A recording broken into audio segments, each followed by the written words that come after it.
আমাদের শালগড়া থেকে আমতলী যাওয়ার পথে যারা শরণার্থী আছে, আমার মনে হয় ভাই ত্রিপুরার যে সবচেয়ে বেশি কষ্ট তারাই পাচ্ছে। কারণ যে অবস্থা, বাড়িঘরের চারিদিকে সবটা সমতল, তো সবাই ভাই রাস্তার মধ্যে তাদের বাড়িঘরে ফ্রিজ, বেডিং, খাট যা আছে সব উঠাই এদিকে থাকতেছে ভাই। আর দেখো রাস্তাঘাটে যা হাল অবস্থা হয়েছে, দেখছুনি রাস্তাঘাট কীভাবে ভাঙছে। এই রাস্তাঘাট ঠিক করতে মনে হয় না অনেকটা সময় নিব, আর মানুষের চলাফেরা করতে একটু রিস্ক হয়ে যাবে। আর এই রাস্তা দিয়ে এখন অনেক বেশি গাড়ি ঘোড়া আইতেছে, কারণ সবাই সাহায্য করতেছে। তো যারা যারা সাহায্য করেন তাদের উদ্দেশ্যে কইতাছে, সাহায্য করেন দাদা, ঠিক আছে, কিন্তু ভিডিও বানায় সেটা তারা কেউ নিচু করেন না। দেখেন তারা কিন্তু আপনার ভিডিওর শিকার না, হয়তো আজকে পরিস্থিতির কারণে তারা রাস্তার মধ্যে থাকতেছে। এই সুযোগ নিয়ে অনেক মানুষ আছে ভিডিও করে যে তারারা আমি কাপড় দিতেছি, তারারা খানা দিতেছি। এমন না যে ভাই আপনি দিলেও তারা বাঁচবো, না দিলেও বাঁচবো। দেখেন আজকে তারা কত লাখ লাখ টাকা, কোটি কোটি টাকা জলের নিচে গেছে, তারপরেও তারা কিন্তু এইসব নিয়ে মাথা ঘামায় না। যাক, তাদের জীবন নিয়ে তারা রাস্তার মধ্যে থাকে, তারা বাড়িঘর সব ডুবাইলেছে। দেখছেন তো জলের কী অবস্থা।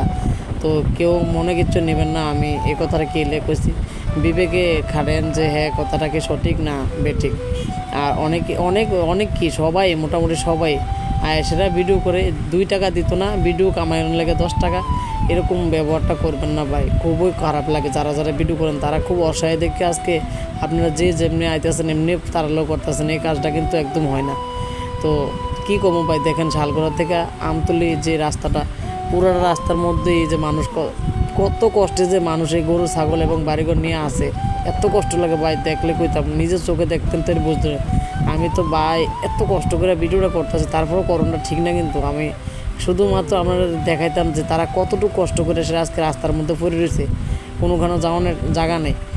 আর যদি জলের রাস্তা ধরে তুলে তারা কই যাবো কোন, এত কষ্ট। তো দেখছি তারা খাবার দিতেছে সরকারের থেকে, পেঁয়াজ, আলু, ডাল, সোয়াবিন, তেল, আরও কী জলের বোতল। তো অন্যরাও দিতে আইয়ে অনেক থেকে, সোনামোড় থেকে আইতেছে, জায়গা থেকে অনেক মানুষের সাহায্য করতেছে। তো সাহায্য করে কিন্তু ভালো কথা। দেখছি তারা বাড়িঘর কী অবস্থা, কবে যাইবো এই জল, কবে এই বাড়িঘর ঠিক হইব, অনেকটা কষ্ট লাগবে তারা দেখলে। কত ছোটো ছোটো বাচ্চা জলের মধ্যে দাঁড়া থাকে, বুড়া মানুষ হাঁটতে পারে না, অসুবিধা, হাঁস মোরগ গরু ছাগল নিয়ে। তো এদিকে দেখলাম তার জন্য খাবার বিতরণ করতেছে, সবাই দিতেছে, নাম ধরে নাম ডাইকা সেটা কার ফ্যামিলি কতজন আছে। তো ফার্স্ট দেখেন তার নিয়ে কী দিতেছে, পেঁয়াজ, এই যে 1 বল পেঁয়াজ দেখা যাচ্ছে, পেঁয়াজ দিব মনে হয়, পেঁয়াজ, চাল আর ডাল সম্ভবত। তো অনেক মানুষ ভিড় লেগে গেছে, এই যে পেঁয়াজ দিতেছে, ও 2টা পেঁয়াজ দিছে, 2টা করে দিয়েও ভাই কাবার করতে পারতেছে না। কোন এত বেশি অভাবে পড়ে গেছে কি আমরা, অনেক কষ্ট লাগে। 2টা পেঁয়াজের লেগে আজকে আমরা তার কাছে যাইতে লাগতেছে। এবার বোঝেন কতটুকু কষ্ট হয়। যে চাল দিছে 2 মগ, 3 মগ চাল, হ্যাঁ 3 মগ চাল দিছে। এটা হচ্ছে আমরা আমতলী। আলু দিচ্ছে দেখেন, আলু, জল, মিনারেল ওয়াটার দেখেন, এই যে জল। তো যারা যেদিকে থেকে ভিডিওটা দেখতেছেন অবশ্যই ভাই শেয়ার করবেন, কারণ শেয়ার করলে যদি মনে করেন সবাই দেখে, তাহলে যারা যারা বিদেশ আছে, চেন্নাই কোন, দুবাই, কুয়েত, তবে দেখবো বাড়ি ঘরে হাল অবস্থা। এবং যদি চিনে তো ভালো, অনেকে তো মনটা বাড়ির লেগে পড়ে রয়েছে, কবে ধরে আইতে পারে না। আবার এই বন্যার কারণ শুনি না, তারারও হয়তো এদিকে ভাল লাগে না।